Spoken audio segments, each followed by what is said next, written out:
You're listening to The Lyndia Grant Show. Think on these things with Lyndia Grant.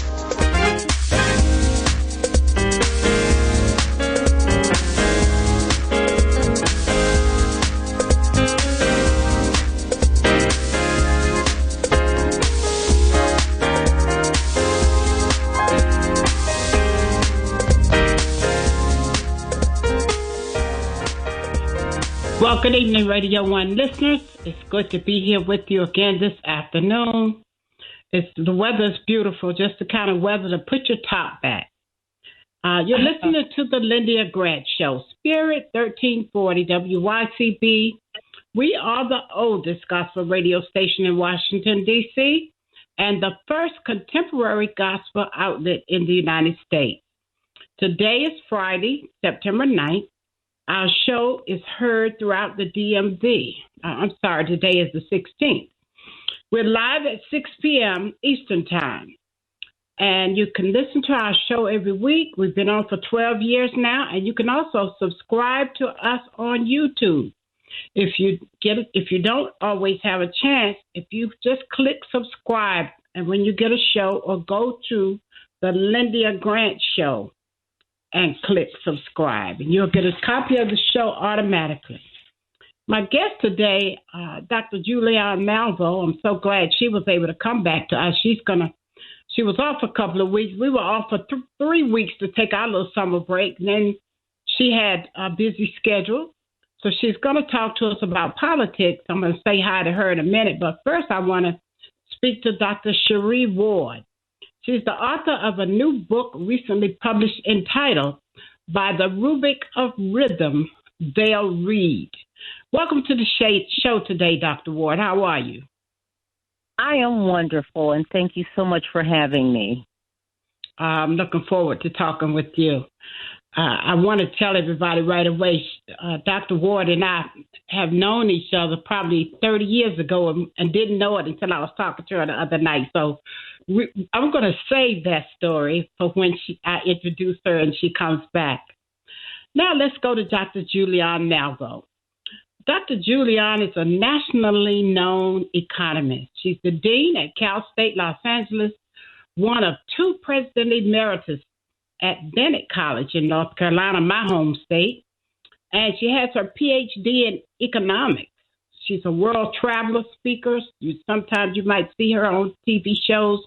President of Push Excel, the youth organization founded by Reverend Jesse Lewis Jackson out of Chicago, Illinois. Welcome back, Dr. Julianne. How are you today? Let's talk politics. Hi, I'm wonderful, Lyndia. Good to be with you, and I'm glad you have an author on. This month is a literacy month. We're lifting up, literacy, getting our young people to read, buy a book. And I know that we're in Washington, but in here in L.A., I am hosting a multicultural children's book fair. The College of Ethnic Studies is hosting that on next Saturday, September 24th. Now, I must tell you, I have such a crazy schedule. I'm going to Ghana on Saturday, and I'll be back on Friday for my book fair. But I'm excited about the book fair. If you all are within the sound of my voice, please just go onto our website and or my Facebook page to learn more about the book fair, which we're so excited about. We've got authors from every ethnicity coming to talk to our young people. Just got to give myself a shout out for that. But now let's just go to the news. I think for individuals listening, the most important thing has been inflation. Inflation is up like 8.3%. Economists thought it was going to go down. The 8.3 is not as impactful as the fact that the thing that we spend the most money on or hits us hardest is food. Food prices are up by 11%. Now, 11 plus percent. Now, if you make 6 figures, you can work that out. But if you're down at the median income of, $45,000, $40,000, an 11% increase is very significant. What is the Federal Reserve going to do? We don't know. But we know that this is a political issue. But this political issue is overshadowed by the fact that Republicans seem bound and determined to make abortion a political issue. So Lindsey Graham, Republican of South Carolina, has said he wants to introduce legislation to outlaw all abortions after 15 weeks of gestation. people are like, excuse me? Research suggests that fetuses are unviable until 24 weeks. But why is the Senate in this level of weeds about women's health? I mean, that's what really interesting is. What's wrong with y'all? Don't you have anything else to do? I mean, there are so many things to do, but he is really putting Republicans in a bad situation because Republican women who want the right to choose are looking at these Republicans saying, is this what we have to look forward to? Are we going back to the handmaid's tale? Because that's what we're really doing. We have the orange orangutan is being kicked around by the courts.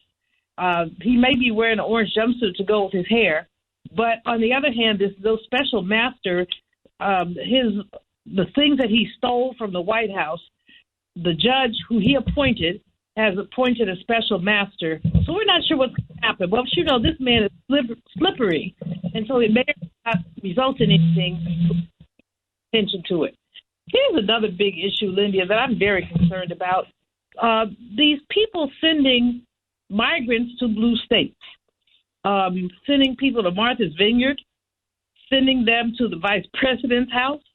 This is nonsense, but it's really political theater. And it would not be a bad thing if it's not for the fact that people, human beings, are being treated like they're volleyballs. Praise the people of Martha's Vineyard. They basically embrace these people. They provide housing for them and food and clothing. And I think that what DeSantis and Greg Abbott, that's Florida and Texas, they're trying to embarrass blue states. But what they're finding is that blue states have enormous compassion. Now, I don't know, Lindy, if you were one of those people who was glued to the TV around Queen Elizabeth II's death. I wasn't. Quite frankly, anybody, I just wrote a column. I said, you don't speak ill of the dead, so I won't. And anytime somebody dies, we have to give condolences. But this woman was not only the 70-year queen of the so-called British Empire, but she was one of our world's greatest colonizers. So in addition to being the queen of the UK, she was a reigning monarch in Jamaica. And, it's hilarious. So when you celebrate her, you celebrate global capitalism and imperialism. And I know my brothers and sisters in some of these countries where England has been she's been the reigning monarch. They're not crying. They're not weeping. People have lined up around Windsor Palace to look at her body. All right.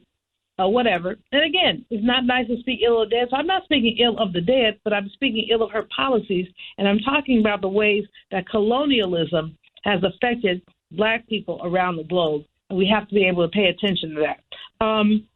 We're re-upping in Ukraine, spending more money in Ukraine. That's not a bad thing. But if we could find money for Ukraine, how come we can't find it for Jackson, Mississippi, where for 45 days people have had a boil water order, and now they say you can drink the water without boiling it? My attitude to that, oh, hell no. Really? I saw a TV thing where the sister was running the water and it's coming out brown. They said you could drink it. Why? When the governor of Mississippi takes him a nice glass of brown water and chugs it, then everybody else might think about it. But the fact is that what's happened in Mississippi reflects what has happened in Flint and other places. In Jackson, Mississippi, the Black population represents like 80%. If this was a suburb, this would not be happening. This is anti-Blackness at its zenith, and we really cannot deal with it. So we see Mississippi in the news, but this is not, people are acting like this just happened. It's not 45 days of boiling water. It's 4 decades of unequal access to clean water. And so we have to, in Mississippi, 40% Black cannot elect a Black person latewide because anti-Blackness is so ingrained into that state. So let's keep paying attention to Mississippi. Let's keep paying attention. The last primaries were Tuesday, and many Trumpies were elected. Let's keep paying attention to these primaries, now going to final elections, and let's keep paying attention to inflation. So that's me for today, Lyndia. All right. Thank you so much. I've been hearing about the slavery in Europe. I mean, it's like America. So let's don't even get on that subject because we don't have time. But thank you for including that, Dr. Juliana. I appreciate you. I appreciate you, too. Thank you. Have a good show. All right. Thank you. All right. You're listening to the Lyndia Grant Show. I am here with my guest, Dr. Cherie Ward. Dr. Cherie Ward is the author of a new book. She just had a tremendous book signing, and we're excited about that. So we're going to go to a commercial break. And when we return, we'll be talking to her, and we're excited. We're going to talk to her as soon as we come back from our commercial break. Back in a moment.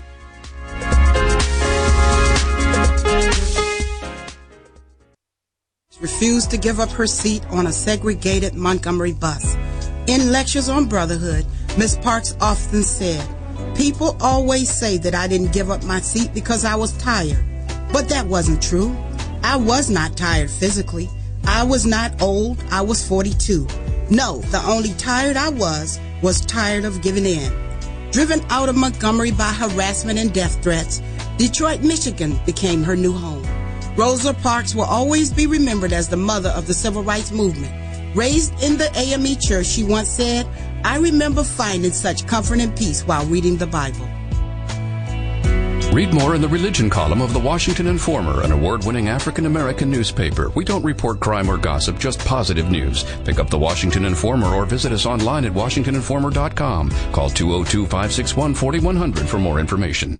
If it wasn't for my care coach at AmeriHealth, I probably wouldn't be so healthy right now. As a man, we don't get checkups or see a doctor regularly anyways. It's probably just a man thing because none of my partners go either. We know we should, but we just don't, and hope it works out. So what changed for you? AmeriHealth assigned me a care coach, somebody that gives one-on-one help, answer questions, explain things, and help set my appointments. She also helped me understand what having high blood pressure really means and ways to manage it so it doesn't kill me. It ain't nothing to play with. If you're a member of AmeriHealth, ask for a care coach. I'm glad I got mine. At AmeriHealth, if you need a care coach, you can have one. Just call us at 1-877-759-6224 to get connected. 1-877-759-6224. This program is funded in part by the government of the District of Columbia Department of Healthcare Finance. Mayor Muriel Bowser. This is Frank Smith with the African American Civil War Museum in Washington, D.C., located at 1925 Vermont Avenue Northwest on the Green Line. Did you know that a recent study found that children who visit museums do better in school and in life than children who do not? So parents, teachers, and preachers, let's get moving. I promise you, if you bring your children to the African American Civil War Museum, they will be inspired by the images that they see. They will be impressed by our living history reenactors who are always available, and they will be involved in our scavenger hunt that takes them throughout our exhibit. That's the African American Civil War Museum, 1925 Vermont Avenue. Our hours are 10 to 6:30 on weekdays, 12 to 4 on Saturdays and Sundays. See it. Be inspired. And we are back. You're listening to the Lyndia Grant Show here on Spirit 1340 WYCB in Washington, D.C. All right. I'm going to say hi to Cherie once more. How are you today, Cherie? I am fantastic and blessed. How are you? All right. Cherie, first, you tell them what you told me over the phone, and then I'm going to give your introduction. In terms of how long it's been since we have seen each other? How you and I met, yes. Absolutely. I was talking with you the other night, and I said, you don't remember that we know each other, do you? And you were quiet, and you paused, and you couldn't quite place it. And then I said, in 1985, I remember your family was in charge of the Georgia Avenue Day Parade because I was Miss District of Columbia and I rode in the parade. So I remembered you and your sisters. And so that's kind of how I reminded you of how we knew each other. Isn't that something? And I knew it was true. I knew it because that's something that I always did. I kept Miss DC involved almost every year we did something. So let's just tell Dr. Cherie Ward about her background. Her new book is called By the Rubric of Rhythm They'll Read. It represents her second book after her first publishing of One Voice, Empowerment Poetry, Echoing Realities of Life. It is a book of poetry, and she authored that in the year 2000. In addition to being an author, Cherie Ward is a poet, educator, media producer, and businesswoman with a long list of accomplishments. And that includes serving as the director of the Jim Vance Media Program at Archbishop Carroll High School. 25 years as a television producer, specializing in children's educational television shows. She's the co-founder of the Howard University TEDx program and the handpicked poet laureate for the Council of the District of Columbia's Black History Program for 2021 through 2023. Her new book discusses using poetry in the form of a methodology that she created called Lumumba's Playground as a means to teach and learn for students with mild intellectual disabilities. The book offers lesson plans designed to unlock the potential for reading and learning for students labeled as at risk. Welcome to the show again today. Cherie, it's so good to have you. And I just want to say, as a substitute teacher, I work with a lot of children. And sometimes I have special ed. Sometimes I have the slightly disabled. Sometimes I have autism. And this program means a lot to me because I'm like you. I am an entrepreneur, but doing diabetes work with AmeriHealth, and I had staff, but all of that is on hold right now. We were told that we probably can get started again soon, but I just wanted to say that it is such a pleasure to have you here and to know that you have written a book that can help children like that. And so let's talk about it. I want you to just tell me how you got started with this book. How did you even get the idea? Okay, well, 6 years ago, I had to do research for my doctoral study. And in that dynamic, I looked at reading literacy as it is communicated on standardized tests, particularly for students with mild learning disabilities in urban public schools. I was looking at students who had IEPs, also known as individualized education plans, and students who did not, but were all communicated as being below basic, which is just scoring less than a 70 on a standardized test. What I found disturbing about it is teachers teach all year. Students are assessed all year. But reading, math, science scores are communicated by one standardized test. The work they do for the rest of the year is not incorporated in that dynamic. So when I was working with the students, I mean, it's no secret that rhythm and the arts makes learning more interesting and engaging for students in the field of education.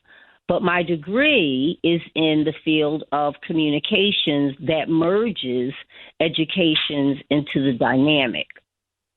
So my task as a student was to address some injustice, some social injustice. And when I learned that our students on the secondary level were only reading at 4% more than they were assessed in the first literacy statistics taken in 1867, and that's per the book Before the Mayflower. And so I just, my mouth dropped. And that's important for me because my parents emphasized reading. And so there was no research that was available in the schools about communication. So my research was in that dynamic a little more groundbreaking because the term poetry was not something that had been used. So these students listed at being below basic after just 2 weeks of working with them twice a week in pullouts and one final week, so 6 sessions altogether. When they were assessed at the end of those sessions, collectively from 1st through 4th grade, they had a score of 87%. And what that indicated is that using alternative approaches or having them available for teachers and parents to use is definitely what we should encourage. Now, since the pandemic, it only reinforced the research done 6 years ago because statistics is now showing that those students who were having issues before only got worse through the pandemic. And so that was all part of the design in being able to use what ministers describe as a God-given talent of poetry and creating jingles and using those to work with these students. And again, it's about how it is communicated versus just the education paradigm. So that's how I got into doing this book. And it is based on the reflection of my research I did 6 years ago. But unfortunately, all of it is still true today. Oh, wow. And I believe you. And I got to get a copy of it. Because I'm inspired by what I've seen about it and heard. And just, we only have a couple of more minutes, but tell us something about rhythm and how that works. And then I want you to tell folks how they can get a copy of your book. Okay, well, real quickly, I create jingles and educational curriculum for students. And so basically, by the rubric of rhythm, they'll read chronicles the journey with these 4 students.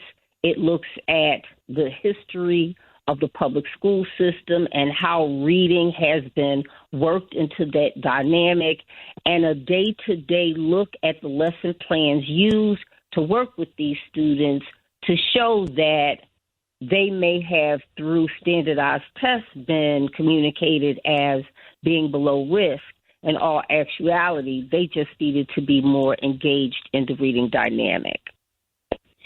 And I need to have you back on the show because I have so much more I want to say, but I need you to tell folks how they can get a copy because this topic is so rich and it's so needed.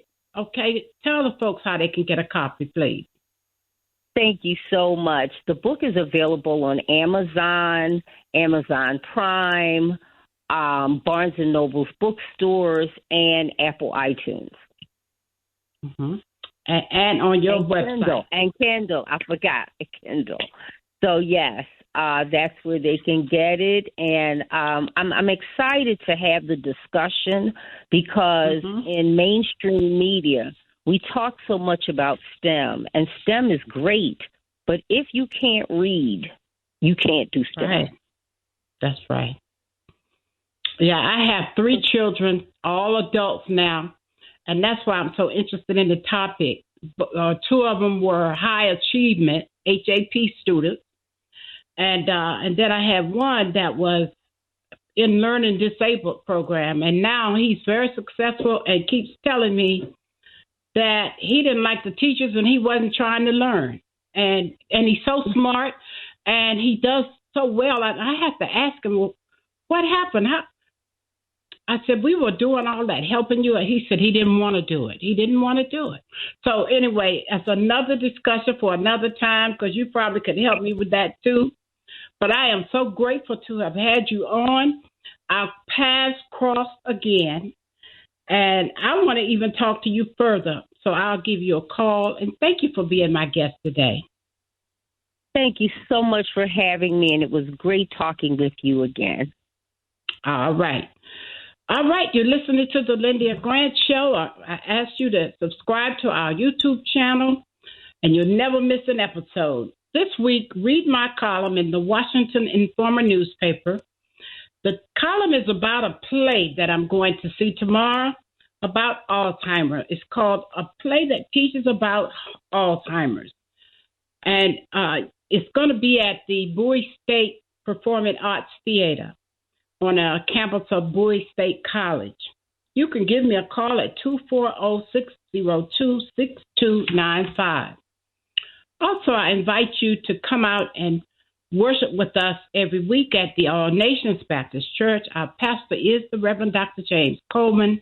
We're located at number 2 Rhode Island Avenue Northeast, the church side. And on the side, we have 2001 North Capitol Street Northeast, 2 entrances. Look for the church with the red doors.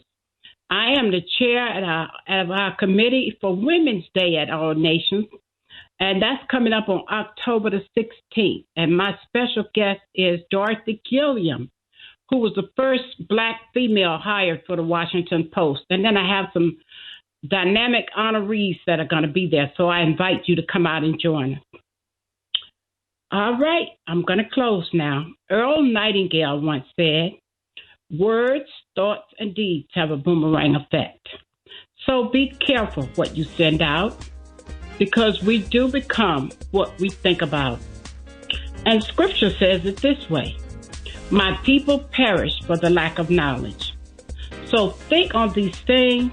From the Lyndia Grant Show, I hope you enjoyed both of my guests today, Dr. Julianne Malvo and also Dr. Cherie Ward. I'm your host, Lyndia Grant. Until next week, good day.